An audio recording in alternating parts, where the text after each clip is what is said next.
Hi, I'm Adam and welcome once again to South Wales Ghost Watch. Here we are again on a Wednesday this time though, and on my show again I've got Martin with me, and today we're going to be talking about the Enfield poltergeist. Okay, now Martin, poltergeist, well, what triggers a poltergeist? The Society for Psychical Research examined the poltergeist phenomena, and they concluded that largely poltergeist phenomena seem to occur around adolescence, early adolescence, so like pre-puberty, just into puberty, 11, 12, that sort of time. And one of the things is that some people have seen it as a response to adolescent hormonal emotions, sexuality, anger, frustration, dealing with all sorts of things. Poltergeist phenomena seems to be particularly associated with teenage girls, but one additional factor that's very interesting, the poltergeist phenomena was far more prevalent during the Victorian age, when women's sexuality was far more repressed, or allegedly repressed, than it was today, it is today. So I think we could really look at poltergeist phenomena as sending out repressed emotional energies. So when you look at a poltergeist phenomena, it's best to look at what's going on, ages of the people concerned, and the emotional structure to the family or group that it's based around. Okay, so what's your view on the Enfield poltergeist, which started in 1977 from a rented house in North London? That's right. Where Peggy Hodgson and her 4 children were victims of this terrible phenomenon. Yes. What can you tell me about that? Well, it originated in 1977, was very closely observed, and there have situations where a policeman actually saw a chair move. He produced an affidavit, swearing that he saw that, and there was all sorts of additional phenomena about objects, a Lego brick, marble, thrown, and it all seemed to fit that classic sort of pattern of poltergeist phenomena. Okay, and there was things like you said, flying marbles, yes. which were apparently warm when they were held in the Yes. hand as well, weren't they? And pools of water on the floor, That's graffiti right. on the walls, Yeah. also apparent levitations. Yes. It may simply be that with the energy released, it's, if you like, earthed into objects around it. Remember, the human body is 80% water, and it perhaps, and in a typical psychological interpretation, water is always associated with emotions, so that might be part of the explanation. Phenomena like movement of objects is particularly relevant in this case, and of course the house was a rented house. We don't know who was there before, and we don't actually know a lot, and perhaps I better not comment on air, about the actual structure of the family and its psychological background. I do have ideas, and I'll talk generally about the sort of trends that you might get there that might influence poltergeist phenomena. But it certainly is a very well documented case, reported in the Daily Mirror, in the Daily Mail, various other papers, and I think a film was made of it. Okay. There's a very interesting article on Wikipedia all about it that sums up a lot of the major elements of the poltergeist phenomena. Okay, well Peggy had 4 children, Janet who was 11, Margaret 12, Johnny who was 10, and Billy who was 7. Apparently there was a rumour that Janet was possessed by an entity of sorts, a man named Billy, and she was speaking in Billy's voice. What can you tell me about this Billy character? Billy was somebody who had lived in the house and had died there. Okay. Apparently he was disabled, I think, in some way. He was in a great amount of pain, if I remember my facts right. And it may well have been the actual brooding atmosphere of that fed something there. So you've got a death, you have the possibility of what we would call a death rerun, if you like, the emotions of that death, leaving behind evidence of that brooding. Then you have the situation of very powerful adolescent girls, pre-puberty. We have no idea exactly the emotions they were going through, and what would have interested me was to have done a psychological evaluation of the whole family.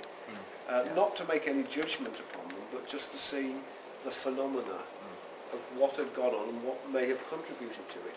It's always worthwhile in poltergeist phenomena recognising, and I'm not necessarily saying this is the case, but some of the poltergeist phenomena that's occurred, there have been severely dysfunctional background. So I would have been interested both in the structure of the family and in the life of Billy, and what had happened to other tenants in that house over the years before. Green Lane in Enfield was a council house, and council houses and rented property tends to have frequent tenants, and it's sometimes you need to look back to see what else has gone on there. So it would have definitely been worth looking at the psychological background as well as what had happened to previous tenants there. As well, of course, examining the full electrics and the water and all other things. Yeah, because some of them are still alive as well, aren't they? Yes, that's right. Yeah, so you obviously have to be careful what you say, because all I'm basically going on are the facts that I've picked up over the years. So one needs to have a full description of the psychological makeup, of the background to the house, of the history of the house, and what the house may well have been built on. I have no idea when the house was built, but that might have been some interesting evidence released there. Yeah, you've got to look at the facts. You've got to look at the facts. I mean, when Janet was possessed, she also said she was this Bill character, who was the name of the person who died in the house of a brain hemorrhage. Yes. Who supposedly had a bad temper. Were there recordings ever made of this? Yes, there was. I believe there were. I'm not sure if the actual thing when she swore, just before we go any further, there might be some bad language on the show, so just let you know. You often find that where somebody is, if Bill was decaying, if you like, when the mind begins to go and when perhaps there were other problems there, the rawer emotions, anger, would have appeared quite regularly. So there's a whole possibility of what would have happened, what did happen. Swearing is, ironically, some of the things that mediums and psychics often pick up on, because any word that is said with emotion leaves behind a trace. And there is an argument that powerful emotions like anger are, if you like, stored somehow in the structure of the house. So that would have been worth examining as well. Okay. So, this Bill character would definitely have been worth knowing a little more about. Okay. Did the children fake the poltergeist activity? Is that possible? Can paranormal occurrences be Well, fabricated? let's look at why fakery might go on in investigations. If the children felt that they were the centre of something, they may well be tempted to add to it, to draw their attention of all these people. I don't know why they would want to be the centre of attention, but in some way they might have felt, a possible explanation in other cases, are feeling neglected, not noticed, not being listened to, and there may well have been, in other poltergeist explanations, that's something that's worth looking at. So you've got this idea of existing anger, a family that may have had trauma. I don't know who the father of the children were and why he wasn't there. Perhaps there was a feeling in some cases of abandonment. These are all speculations that I'm not saying that necessarily occurred in that case, but they are situations that have occurred in other poltergeist phenomena.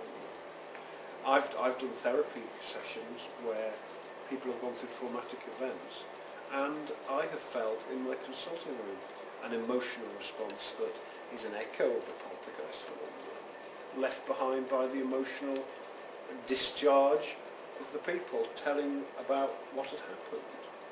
So, fakery may simply be an attraction. Carl Jung, the great psychologist, did a PhD thesis on a séance on a group. I think it was his sister. I can't remember her name, but he studied the phenomena and he concluded that there was definite poltergeist phenomena, but there was also an amount of fakery going on because I think it was Heidi Pigglewig, who was his cousin, wanted people to be interested in her and was tempted therefore to make the actions far more dramatic. I don't know if that was going on, but sometimes the very act of faking things creates phenomena in itself. And it gives the person fame as well. And gives the person fame. Yeah, not sure if that's what's actually happened. In that case, I can't comment. But in other cases I've been involved in, that's the sort of thing that has gone along. Okay. One of the daughters, Margaret, also claimed that she did fake a few phenomena to catch the paranormal investigations, to gain some attention. I think it was spoon bending, wasn't it? Yeah, not all of it. Yeah, spoon bending. I mean, that was the time when Uri Geller was very influential. Yes, yes. Sometimes a phenomena on the television can feed ideas of what psychic phenomena is.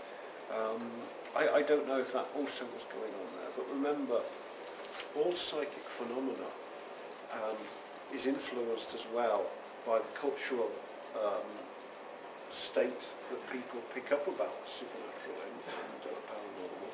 So there may also be elements of that. But what I want to say clearly is that faking stuff and making yourself the centre of attention is in fact feeding the poltergeist phenomena.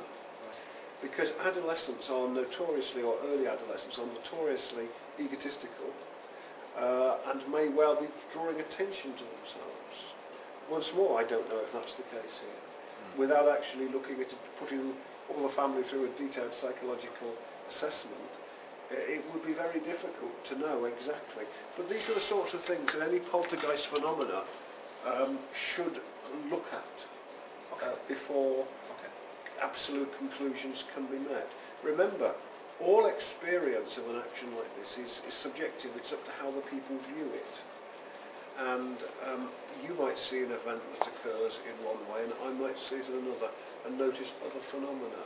So there is also a situation where the investigated family contribute to the nature of the research, and the psychic investigators themselves, by investigating themselves, may unwittingly provide phenomena that feeds into it. So there is a very elaborate process going on, and it's always worth trying to identify how the researcher influences the phenomena and those being investigated affect the phenomena, as well as the unconscious and the psychological background, and also, of course, the pure ability to sense energies are.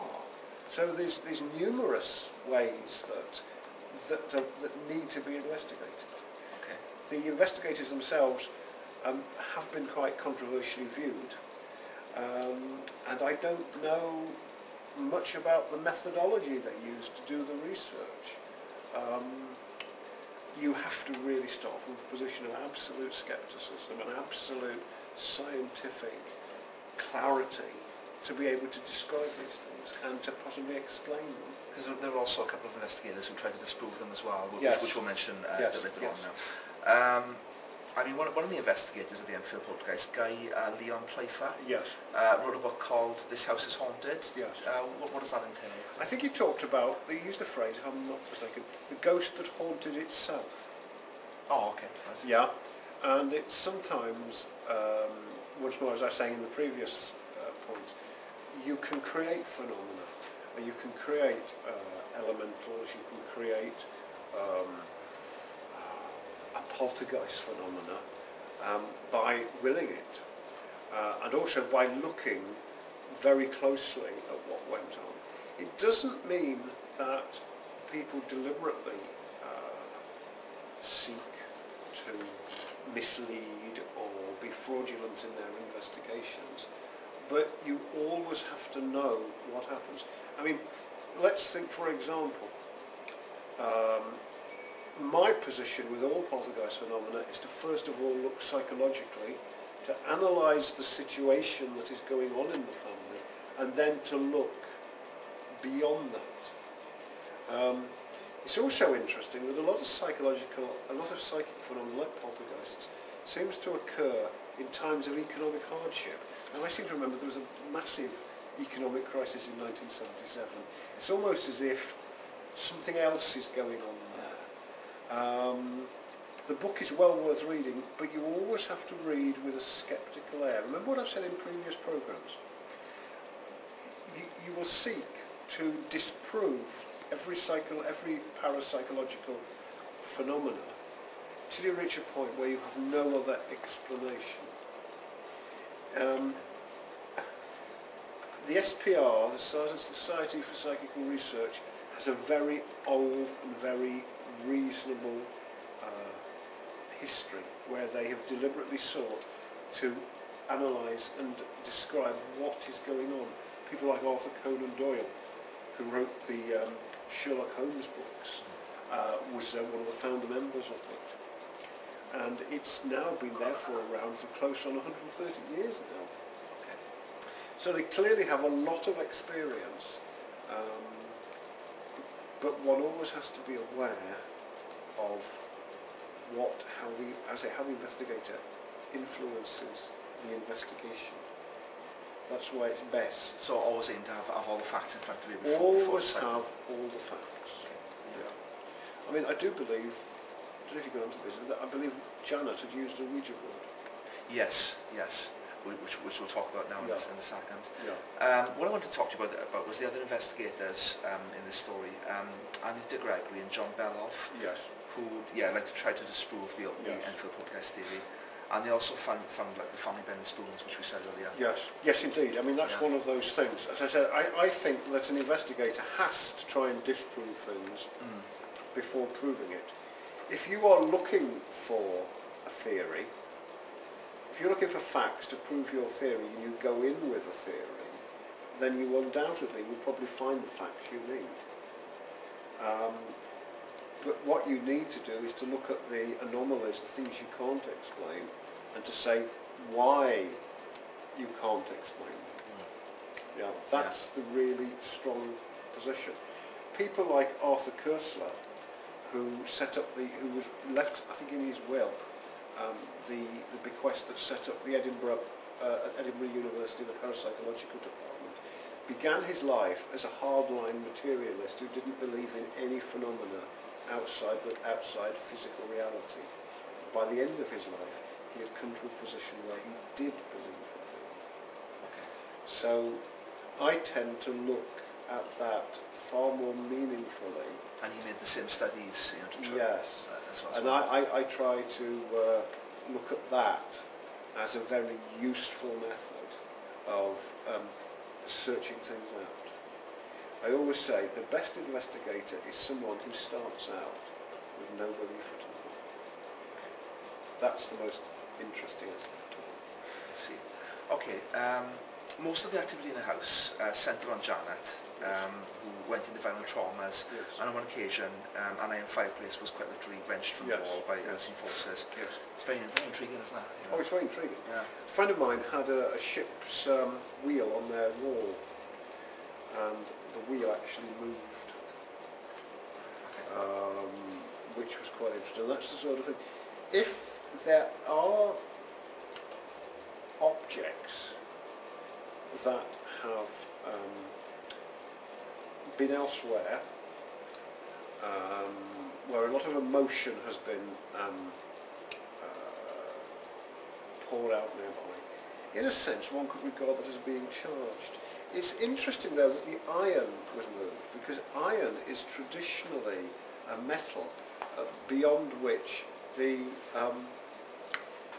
spirits and the entities cannot move, because iron is a very powerful thing that, if you like, neutralises psychic energy. Okay. So there's an old tradition in Wales, if you want to get rid of the Celtic fairies, you wave iron at them, because they can't use it. So there is some interesting phenomena based around iron and whatever. Sometimes, I don't know if any exorcisms were actually attempted in the house, or any cleansing was attempted, but it would have been very interesting to look at what had happened and what the background of the person was who did that. Yeah. In the aftermath, the family also believed that the poltergeist wasn't truly evil, it just wanted to be part of the family. Do you think that's likely? Well, there is nothing really absolutely good or bad. As they say in Hamlet, thinking makes it so. Poltergeist phenomena, if it's emotional, will register. It can be positive emotion, love, sexuality, dance. But if it's frustrated, you can build very negative things that aren't necessarily evil or bad, but are just crying out to be used. Let's think of a prime example of how you can create poltergeists. If you've ever watched a rugby match, I'm sure many people have. Oh yes, definitely. If we think of the game last Some night, Wales get very... If we think of Wales went to pieces in the first half, but somehow they then tuned into the energy of the crowd and began to recover. Yeah. There is a theory that most battles, games, and actions you do are probably settled before you actually do them. There is an argument that when we make up our mind to do something, our brain actually decides what we're going to do 20 minutes before we actually do it. So if you're storing energy, if you're using it, then it can be for good or for bad. But once again, it's how it is caused. There is a temple that they built in the British Museum, which was a reconstruction of a temple of Aphrodite built in ancient Greece. And the sexual energy throbbing in that temple, it's better than 50 Shades of Grey. Yeah? You know, that's imagination being used. So all poltergeist phenomena deserve to be looked at as a product of powerful emotions that could be for good or bad. Sometimes a group of people create an elemental or a poltergeist based around their unfulfilled needs and their actions. I don't know if that was going on in this case in the Enfield with the Enfield poltergeist. I just don't know. But there are lots of speculations that should be looked at. Okay. I mean, Janet did say that before the events flared up that she was playing with a Ouija board. Would that explain the phenomenon? It's possible. A Ouija board comes from, it means, I think, is it in French? Oui is yes. It's yes. It's a thing that originates from the continent. They're very unusual things, Ouija boards. I've had some very strange phenomena with Ouija boards. And I once saw, I had a girlfriend 35 years ago, who I saw a glass rise up and explode, which did cause me some interest at the time.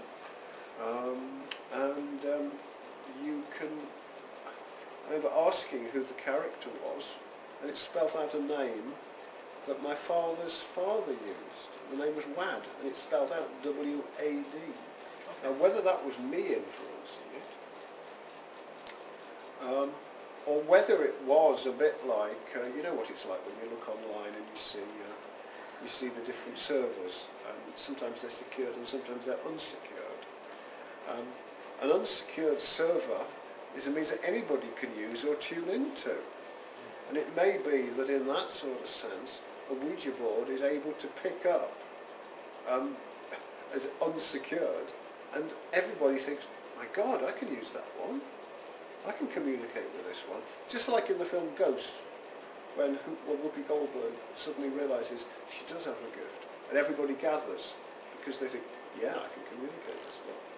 Yeah. And remember, it's like if we walked out into the middle of the wine street on a Saturday night and shouted out, free drinks. You get a very odd group of people coming to see you, some who will be very pleasant, some who might not be so pleasant. Oh, very rowdy, I'd imagine. Very rowdy. Free drinks. Yeah. It would attract everyone, wouldn't it? Yeah, that's right. So a Ouija board might well function in that sort of way. And particularly in this case, if Janet had been using a Ouija board, it would be an energy, a means of concentrating that energy that A, Bill might have picked up on, or B, the other energy around the family might have picked up on. So Ouija boards are very powerful things and need to be treated with a lot of respect and care. Yeah. They're not for the faint-hearted. You know, and adolescent girls are very, very fascinated by it because it's the first thing that you ever really read about or see on television, you know, or read about in stories. So that's also an addition. How many? I mean, I can think of loads of supernatural and horror stories, which it all begins with the Ouija board. So paranormal activity is one of them as well, isn't it? Well, of course, yes, that's right. Yeah. Okay, so when Peggy died, Claire Bennett and her Yes. 4 sons moved into the house. Yes. And even Claire said recently that there was still presence there and that she felt like she was being watched. Yes. Does a poltergeist go away easily? Well, if it's been formulated by a group of people who are still there, then it's going to be called back. And the person who has passed on may still have exhibited energy and be drawn back. It's like the ghost in the ghost on the train on the film Ghost. He's died to have a fag. Yes. But he can't smoke. But he's drawn back to that thing. So it may be that people are drawn back to that. Okay. That might be a possible explanation. Okay. Right. Okay. The sons would even wake up in the night and you're talking Yes. downstairs. Yes. One of the sons, Shakana, was 15. Yes. Saw a man come into his room. It's very, very scary, isn't it? Is that children or young people being able to pick up on things that other people aren't seeing? Is it that you've created a space by which those on the other side or echoes of what has happened can then be seen again? And young people are very perceptive as well. Very, very perceptive. More perceptive than adults. Far more perceptive. Because remember, we can be educated from not noticing things. They did some interesting research recently where they found that people who tended to believe in these sorts of things and people who were non-believers had differently shaped parts of the brain. There's part of the brain called the thalamus. And people who were believers or tended to see things have an irregularly shaped thalamus. And what it was they tended to see, if you show them a picture with more details in it, they saw more than people who were non-believers. So it's not so much that the believer is seeing what they want to see. It may simply be that the non-believer has learned to switch off and not notice what happened. In my philosophy group, we have one character, who I will not name, who doesn't believe in anything. He can't think on a metaphor or a simile. He can't think of things being like other things. And he's just a boring old fart. That's the bad language. And as a result, he doesn't notice things. I notice the things he does. I see them. But if I say them to him, he denies them. And I suppose, as we grow up, we begin to, if we're imaginative and have an open mind, we see far more going on than people who are non-believers. So that's a very interesting thing. And also remember, if the children themselves or the young people are aware that things have gone on in that house, is it the very fact that it is their imagination, or is it simply that they are more tuned in to what is actually going on? I don't know. I mean, some people might see things but might be too scared to admit that they see Oh them. yes, and deny them. Yes, of course. Yeah. That could be another possibility. Oh yes, I find that in doing psychotherapy every day. Yeah. Having insights about yourself is very, very difficult. It's very difficult to see how you affect the situation. Or not admitting dark thoughts as well. Not admitting dark thoughts, Yeah, yes. yeah. Yes. So how has the Enfield poltergeist influenced books and films? Well, if you think about it, it's around that time when the Amityville Horror was made as a film as well. I love that film, yeah. And it's certainly anything that is popularly shared on the net today in books will shape other experiences. Do you remember in a previous programme we talked about UFO abduction?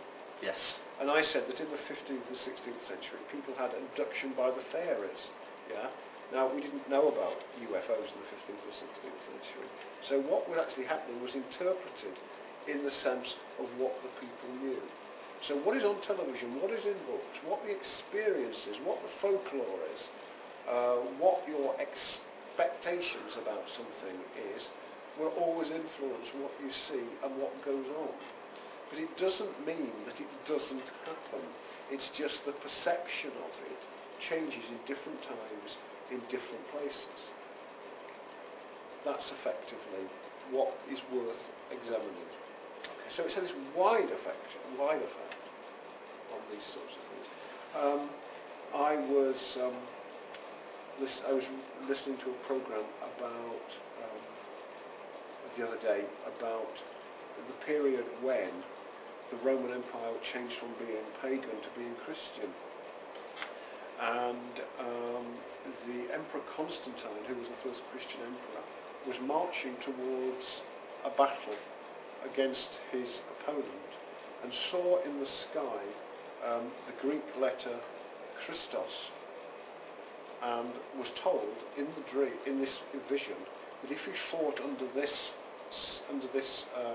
slogan, he would win the battle. But of course, if you look back over the 200-300 years before that, lots of generals who won battles claimed the ancient gods moved in and helped them win the battle.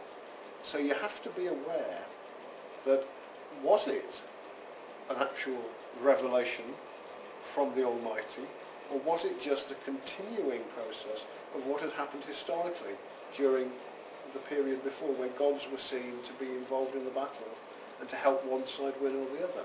If that can happen then, the process can happen now. So you need to look at it in the cultural way. In Islamic belief, some people say that the Prophet Muhammad visits them in the night and chats to them. And during the first Gulf War, Saddam Hussein claimed the Prophet Muhammad visited him and had a chat. Yeah? That's the same sort of phenomena. Okay. So all these cultural ideas are very, very influential in shaping what we see, how we see it, and what sense we make of it. Okay, so what is the nature of a good investigation into poltergeist phenomena? Right. What you have to do, and this sounds really boring, okay, if you're going to be a good psychic investigator, you have to be aware of at least four things. You have to be aware of your own expectations and beliefs. You have to know if you are shaping the investigation, and you have to be aware of what an investigation and what evidence is and how you can properly deal with that. You also have to be aware, if you're going through a messy divorce, or if nasty things are happening to you, you have to be aware of how you will influence that. And you really do have to be trained properly well to understand it. Years ago, I have a degree in social anthropology, and when I used to send social anthropologists off to live amongst the tribes of the Borneo, or something like that, for a year, they went through detailed psychotherapy to understand how they were. Malinowski, who was the first investigator of, I think it was Borneo, or was it Trobriand Islands, was a very straight, sexually repressed individual. He kept noticing that the natives wore very few clothes, and he kept lusting after all the women. Now that's something that's going to actually get in the way of you seeing what you want to see, yeah? Yeah, yeah. Of investigating what is going on. So the ancient Greeks said you must know yourself. If you know yourself, if you're properly trained psychologically in terms of the equipment and also can find alternative explanations, you have to really do that. There's nothing as bad as a poor investigator who is creating what they want to see. So, you know, if you have a fear of death, if you have you need to deal with that before you investigate it. Yeah? So you've got to have an open mind, and you can't have any kind of Precisely. skeletons in your closet. No, indeed. So to speak. Yeah, of course, that's fine. I mean, traditionally, from from the Exorcist films, when the priest is casting out the demon knows and shows the priest his weak links, and says, "Oh, I know about that. You've been a naughty boy." Yeah. Yes. And that's going to really do your head in. So you have to be very well. You have to be psychologically healthy. Okay. Yeah. There are investigations and there are situations I've been involved in where it's taken me a week to shake off the emotions of the things I've experienced. Okay, it's interesting. Is there anything else you'd like to share on the topic? Or? All I'd say largely is, please look at the evidence from many sources. Yeah. There's not one book. There's many books, and there are many interpretations that you can deal with, that you should read and be aware of before you go causing havoc. Remember, you cause effects, the people you study cause effects, the model of theory you have about what you're looking for affects what you see. And finally, you have to know really your technical equipment, and you need to know if somebody is playing tricks on you, or is becoming the centre of attention.